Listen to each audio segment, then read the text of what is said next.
Hello मेरे प्यारे प्यारे दोस्तों। तो एक बार फिर से मैं आपका फास्टेस्ट रिवीजन सीरीज में स्वागत करता हूं और आज जो चैप्टर हम करने वाले हैं उसका नाम है स्ट्रक्चरल ऑर्गेनाइजेशन इन एनिमल्स। और आज रात 9 बजे हम इसी चैप्टर के लाइव आकर क्वेश्चन प्रैक्टिस भी करने वाले हैं। और जो ये नोट्स हैं ये एनसीईआरटी स्मैशर के नोट्स हैं। तो ये थी कुछ जानकारी। अब बिना किसी टाइम वेस्ट किए हम स्टार्ट करते हैं अपना चैप्टर। सबसे पहले देखो, हम एनिमल टिश्यू के बारे में जानना चाहते हैं कि एनिमल टिश्यू कितने तरीके का होता है। तो एनिमल में जो टिश्यू पाए जाते हैं वो 4 तरीके के होते हैं। एक होंगे एपिथेलियल टिश्यू, एक कनेक्टिव टिश्यू, एक मस्कुलर टिश्यू और एक होंगे न्यूरल टिश्यू। अब यहां पे ध्यान दीजिए, जो मस्कुलर टिश्यू है वो हम पूरा कहां पे पढ़ेंगे? लोकोमोशन एंड मूवमेंट वाले चैप्टर में। और न्यूरल टिश्यू हम नर्वस सिस्टम वाले चैप्टर में पढ़ेंगे। तो इस चैप्टर पर हम मेनली दो चीजों पर फोकस करने वाले हैं, 2 टिश्यू पर, epithelial tissue and connective tissue. ठीक है, तो सबसे पहले हम पढ़ने जा रहे हैं किसके बारे में? सबसे पहले हम एपिथेलियल टिश्यू के बारे में पढ़ने जा रहे हैं। देखो, इसके नाम से ही बहुत सारी बातें क्लियर हो रही हैं। एपी का मतलब क्या होता है? ऊपर यानी ये सरफेस, एक कवरिंग, एक लाइनिंग प्रोवाइड करता है। और यही बातें यहां पे लिखी गई है कि ये लाइनिंग, कवरिंग प्रोवाइड करता है। ठीक है, अब मान लो किसी इंसान का ये शरीर है, ये उसकी टांगे हैं और ये उसके हाथ बना दिए। अब ये इसका अगर हाथ है तो ये मान लो यहां पे एपिथेलियल टिश्यू होगा, तो या तो वो एनवायरमेंट को फेस करेगा या अंदर बॉडी के, है ना, इनसाइड को वो फेस करेगा। तो वही बातें यहां पे लिखी गई है कि या तो क्या है, आउटसाइड एनवायरमेंट को फेस करेगा या फिर वो अंदर बॉडी फ्लूइड होगा, बॉडी के अंदर, उसको फेस करेगा। कवरिंग और लाइनिंग की बात लिखी गई है ना। और इसकी सेल्स के बारे में लिखा गया है कि इसकी सेल्स जो है ना वो कॉम्पैक्टली पैक्ड होती है। फॉर एग्जाम्पल ऐसे कॉम्पैक्टली पैक्ड है। कॉम्पैक्टली पैक्ड मतलब टाइटली पैक्ड है। अब टाइटली पैक्ड सेल होंगी तो उनमें जो इंटरसेलुलर स्पेस होगा वो बहुत कम बच जाएगा। कॉमन सेंस की बात है कि सेल्स अगर कॉम्पैक्टली पैक्ड होंगी तो इंटरसेलुलर स्पेस बहुत कम, बहुत कम बच जाएगा। कॉमन सेंस की बात है, सारी बातें एनसीईआरटी में लिखी गई है। गला थोड़ा खराब है, उसके लिए माफी चाहूंगा।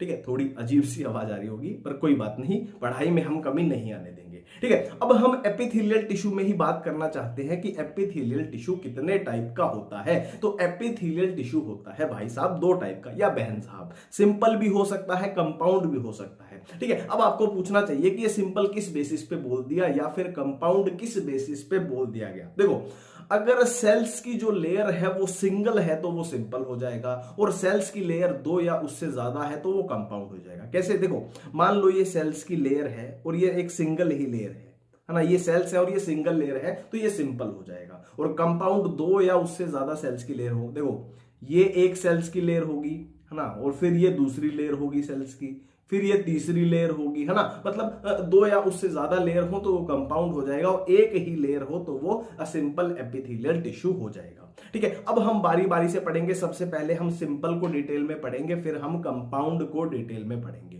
तो पहले हम पढ़ने वाले हैं सिंपल एपिथेलियल टिश्यू को पढ़ने वाले हैं। तो सिंपल एपिथेलियल टिश्यू जो होता है वो 3 तरीके का होता है। एक स्क्वेमस होता है, एक क्यूबॉइडल होता है, एक कोलुमिनार होता है। ठीक है, तो ये किस बेसिस पे डिसाइड किया गया? देखो, सब में क्या होगी? सिंगल लेयर होगी। सब में क्या होगी? सिंगल लेयर होगी, ये बात तो पक्की है। अब सिंगल लेयर जो ये सेल्स के टाइप हैं ये कितने तरीके के हो सकते हैं, इस बेसिस पे, सिंगल लेयर में ही सेल्स के टाइप कितने तरीके के हो सकते हैं उस बेसिस पे डिवाइड कर दिया गया है। ठीक है, तो अगर सेल का टाइप कुछ इस तरीके से है कि फ्लैट सेल्स हैं जिनकी बाउंड्रीज क्या है, इरेगुलर है, तो वो स्क्वेमस हो जाएगा। ये आप देख पा रहे हो, ये फ्लैट सेल्स हैं। और सेल की जो शेप है वो क्यूब लाइक है, नाम में ही पता लग रहा है, क्यूबॉइडल यानी क्यूब लाइक है। ये आप देख पा रहे हो, क्यूब लाइक क्या है, सेल की शेप है, तो वो क्यूबॉइडल हो जाएगा। और कोलुमनार, कॉलम जैसी सेल है। कॉलम कैसे होते हैं? ऐसे लंबे लंबे कॉलम जैसी सेल है, वो हो जाएगा कोलुमनार। कोलुमनार में एक बात याद रखेंगे कि जो न्यूक्लियस है वो बेस पर प्रेजेंट है। ये बात एनसीईआरटी में लिखी गई है कि टॉल सेल है, लंबी सेल है, सिलेंडर सेल है, और क्या है, न्यूक्लियस जो है वो बेस पर प्रेजेंट है कोलुमनार में। ये बात हम याद रखेंगे। ठीक है, अब इनका फंक्शन क्या होता है? जनरली हम इसको रटते रहते हैं कि फंक्शन को रट लेते हैं, याद कर लेते हैं, पर वो फिर से भूल जाता है। तो मैं आपको एक कॉमन सेंस लगा के एक इतनी प्यारी ट्रिक बताऊंगा कि कभी आपको ये नहीं भूलने वाला है इनके फंक्शन तीनों के ही। देखो, जो सिंपल एपिथेलियम टिश्यू होता है ना, उसके बेसिकली होते क्या है? उसके बेसिकली 3 फंक्शन होते हैं। उसके बेसिकली 3 फंक्शन होते हैं। एक उसका फंक्शन होता है डिफ्यूजन, एक उसका फंक्शन होता है डिफ्यूजन, एक उसका फंक्शन होता है सिक्रीशन, एक उसका फंक्शन होता है सिक्रेशन और एक उसका फंक्शन होता है अब्जॉर्प्शन। तो मैंने आपको एक बात बोली कि सिंपल एपिथेलियम टिश्यू के तीन ही फंक्शन होते हैं, एक क्या है डिफ्यूजन, एक क्या है सिक्रीशन, एक क्या है अब्जॉर्प्शन। मतलब चाहे स्क्वेमस है, चाहे क्यूबॉइडल है, चाहे कोलुमनार है, वो यही फंक्शन परफॉर्म करेंगे। ठीक है, अब इसमें यहां पे देखो जो स्क्वेमस है ना वो ये वाला फंक्शन परफॉर्म करती है। डिफ्यूजन कौन करेगा?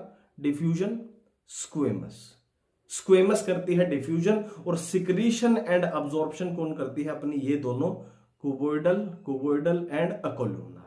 ठीक है, स्क्वेमस क्या करती है, यहां पे लिखा भी गया है, स्क्वेमस क्या करती है? डिफ्यूजन परफॉर्म करती है, और क्यूबॉइडल एंड कोलुमनार क्या है? सिक्रीशन एंड अब्जॉर्प्शन, और क्या है? सिक्रीशन एंड अब्जॉर्प्शन ये परफॉर्म करती है। ठीक है, अब डिफ्यूजन किस चीज का होगा? कॉमन सी बात है, हमारी बॉडी में डिफ्यूजन, पहला ही वर्ड आ जाए कि डिफ्यूजन कहां होता है हमारी बॉडी में और किस चीज का होता है, तो नॉर्मल सी बात है ऑक्सीजन का डिफ्यूजन याद रखना। अब ऑक्सीजन का डिफ्यूजन कहां होता है? या तो ब्लड वेसल के आर पार होगा, है ना, खून में ऑक्सीजन जाएगी ना, खून में जाएगी, खून से बाहर गैसेस जाती हैं, गैसेस का डिफ्यूजन कर रहे हैं। या फिर कहां होता है? Air sacs of lungs. जाहिर सी बात है जो गैसेस हैं, ऑक्सीजन है, कार्बन डाइऑक्साइड है, वो लंग्स के थ्रू ही तो जाएंगी। तो कॉमन सेंस की बात है, याद कुछ नहीं किया। डिफ्यूजन किस चीज का होता है हमारी बॉडी में? गैसेस का डिफ्यूजन होता है। तो गैसेस का डिफ्यूजन या तो ब्लड वेसल के अक्रॉस ब्लड में होगा, या फिर लंग्स में होगा, एयर सैक्स के, है ना, एल्वियोलाई के अक्रॉस होगा। तो यहां पे ये पाई जाएगी, इसमें कुछ याद करने वाली बात बिल्कुल भी नहीं थी।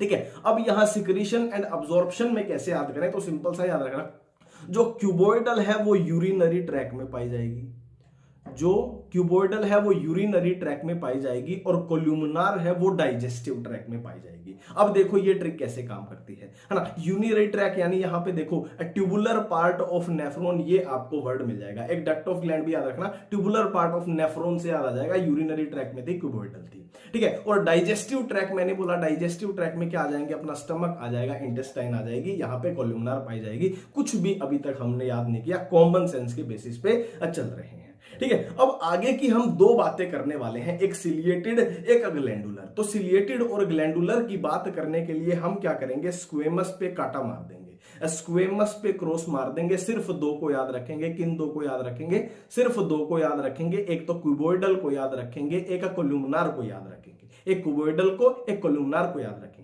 ठीक है, तो बोला क्या गया है, अगर क्यूबॉइडल या फिर कोलुमनार सेल के ऊपर सीलिया प्रेजेंट हो तो उनको सिलिएटेड एपिथेलियम बोला जाता है। मैं फिर से बोल रहा हूं, हमने स्क्वेमस पे कांटा मार दिया है, क्रॉस मार दिया है, हम या तो क्यूबॉइडल या फिर कोलुमनार की बात कर रहे हैं। अगर उनकी सेल्स के ऊपर सीलिया प्रेजेंट हो तो क्या बोल दिया जाता है? सिलिएटेड एपिथेलियम बोल दिया जाता है। फॉर एग्जाम्पल ये सेल्स थी, इनके ऊपर अगर सीलिया प्रेजेंट हो तो ये बन जाएगी सिलिएटेड एपिथेलियम। अब इसका फंक्शन क्या रहेगा? फॉर एग्जांपल यहां पे कोई फ्लूइड है, यहां पे म्यूकस है या ओवा है। अब इस म्यूकस की मूवमेंट करानी है, मान लो इस डायरेक्शन में मूवमेंट करानी है, तो जो सीलिया है ये मूवमेंट करेंगी, सीलिया कुछ ऐसे मूवमेंट करेंगी और इसे फ्लूइड की मूवमेंट करा देंगी, या फिर ओवा की, है ना। अब फ्लूइड कहां पे होता है? किसी को खांसी जुकाम होता है, जैसे कि मेरे को है, तो है ना, हमारे रेस्पिरेटरी ट्रैक में क्या बन जाती है ना, म्यूकस बन जाती है, तो उसकी मूवमेंट होगी। तो कहां पाई जाएगी?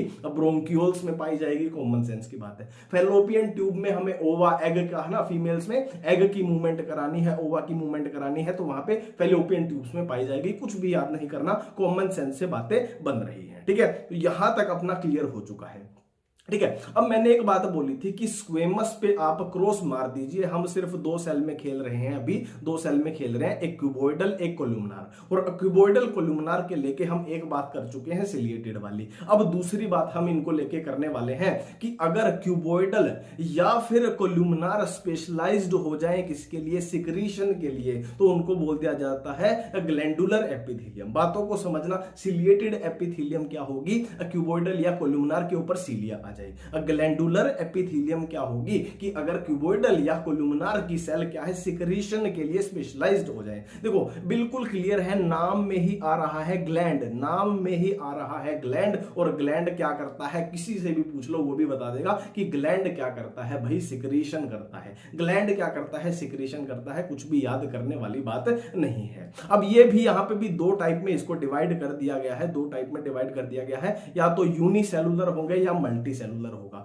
नाम से ही पता लग रहा है यूनिसेलुलर मतलब एक सेल है, मान लो ऐसे कोई एक सेल है, और मल्टी सेलुलर मतलब बहुत सारी सेल है और सेल का ऐसे गुच्छा बन गया है, सेल का ऐसे गुच्छा बन गया है, ठीक है। तो आइसोलेटेड मतलब अलग से बिल्कुल एक ही सेल है, वो यूनिसेलुलर हो जाएगी, और क्लस्टर ऑफ सेल, क्लस्टर मतलब एक गुच्छा सा बन गया है सेल का, वो मल्टी सेलुलर हो जाएगा। एग्जाम्पल यहां पे आपको याद रखना पड़ेगा, एनसीईआरटी में लिखा गया है, बहुत इंपॉर्टेंट है, ठीक है। तो गोबलेट सेल आ जाएंगी किसमें, यूनिसेलुलर में, और मल्टी सेलुलर में सलाइवरी ग्लैंड आ जाएंगे। मैं आपको एक ट्रिक भी बता देता हूं, यूजी यानी अंडर ग्रेजुएशन जिसको बोलते हैं ना, UG degree, PG post graduation, UG क्या होती है, अंडर ग्रेजुएशन होती है। तो U4 आ जाएगा यूनिसेलुलर, और जी से गोबलेट सेल आ जाएगा, तो ये अपने को याद आ जाएगी, दूसरी ऑटोमेटिकली सलाइवरी ग्लैंड्स में हो जाएगी, ठीक है। नेक्स्ट हम बात करने वाले हैं कंपाउंड एपिथेलियम। कंपाउंड एपिथेलियम एक बार फिर से आपको रिमाइंड करा दूं कि हम सिंपल एपिथेलियम खत्म कर चुके हैं, अब हम कंपाउंड करने वाले हैं। कंपाउंड यानी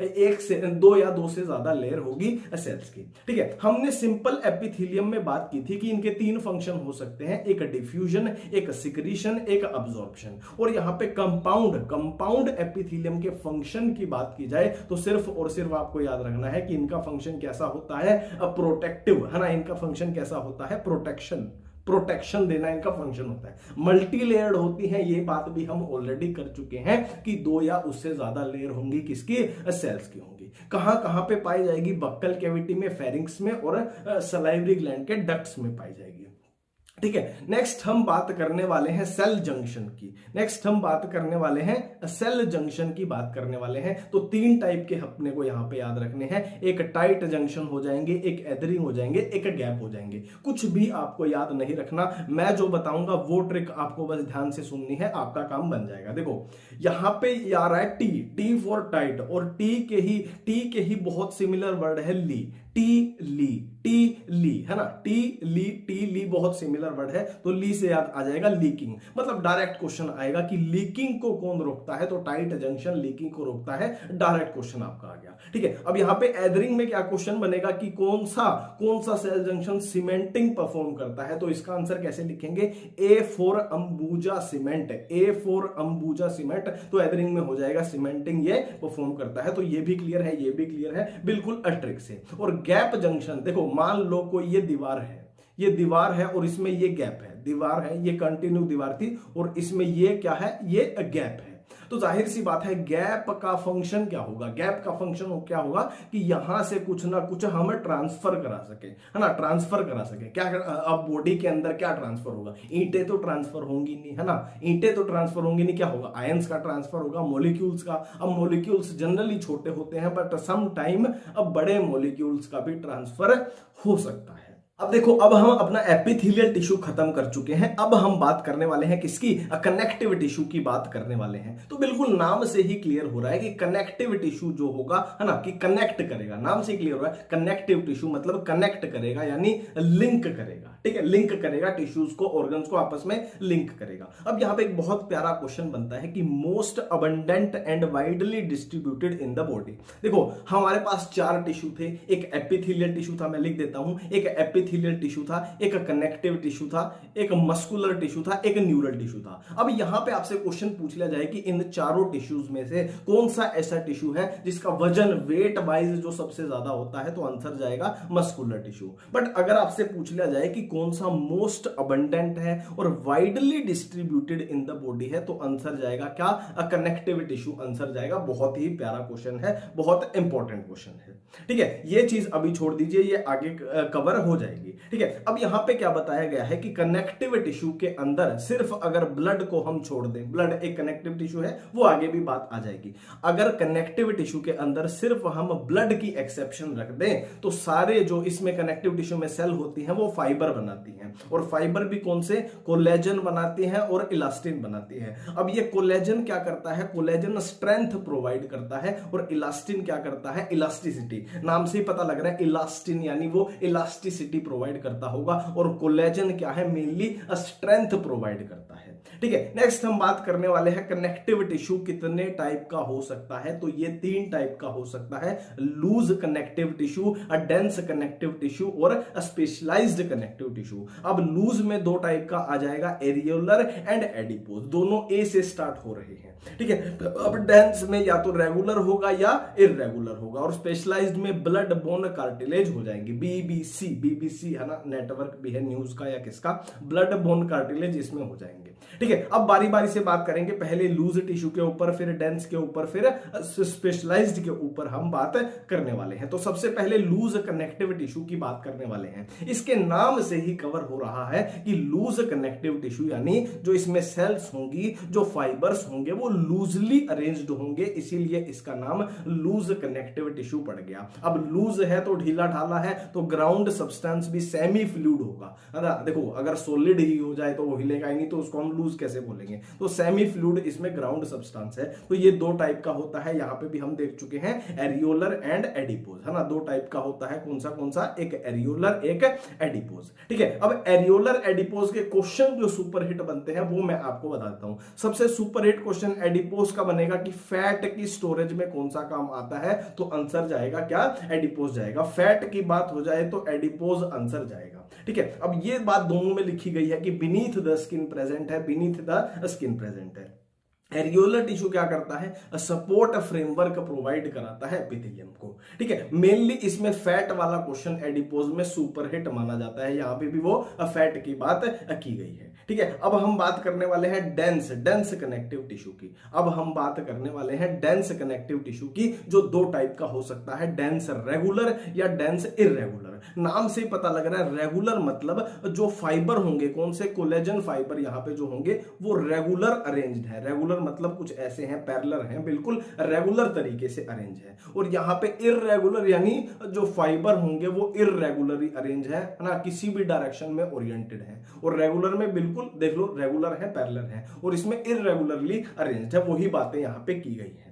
ठीक है, तो डेंस रेगुलर में अब जो क्वेश्चन बनता है वो बनता है एग्जांपल का, कि ये कहां पे प्रेजेंट होता है, टेंडन्स में एंड लिगामेंट्स में। टेंडन्स क्या है, मसल से बोन को जोड़ता है, मसल टू बोन जोड़ता है, और लिगामेंट बोन टू बोन। तो यहां पे कंफ्यूजन होती है, इसको याद रखना कि लिगामेंट बोन टू बोन जोड़ता है और टेंडन जो है मसल टू बोन जोड़ता है। कंफ्यूजन इसमें क्रिएट होगी, ध्यान रखना। ठीक है, यहां पे वही बात लिखी गई है कि जो फाइबर्स हैं ओरिएंटेड डिफरेंटली, मतलब इधर उधर की डायरेक्शन में इररेगुलरली वो अरेंज्ड है, स्किन रीजन में ये प्रेजेंट होता है।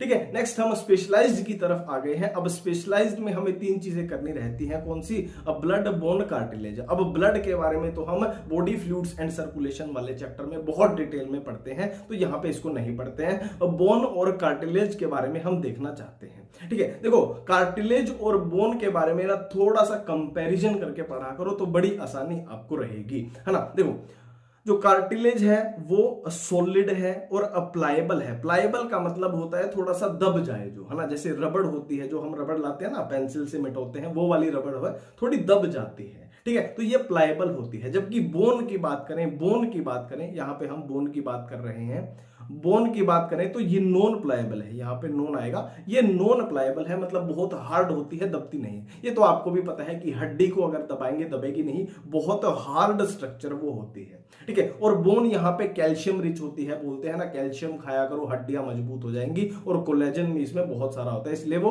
उसको स्ट्रेंथ प्रोवाइड करता है।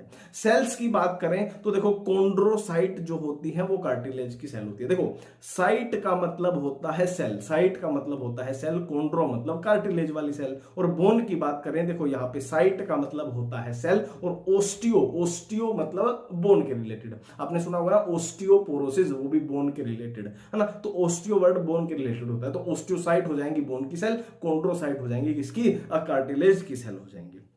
ठीक है, अब यहां पे एक बात लिखी गई है कि जो बच्चे में मतलब एम्ब्रियो स्टेज पे जो होता है, जो स्केलेटन होता है वो मेनली किसका होता है, कार्टिलेज का होता है। पर जैसे जैसे जैसे वो बड़ा होता जाएगा, अडल्ट होता जाएगा, तो वो कार्टिलेज की जो चीजें हैं सारी बोन की बनती चली जाएंगी, उसमें ट्रांसफर होती चली जाएंगी। ठीक है। अब कार्टिलेज कहाँ कहाँ प्रेजेंट होता है, टिप ऑफ नोज पे, आउटर ईयर जॉइंट है ना, between vertebral column, limbs hand, यहाँ पे प्रेजेंट होता है। कॉन्ट्रोब्लास्ट काम की चीज नहीं है, कोई दिक्कत वाली बात इसमें नहीं आएगी।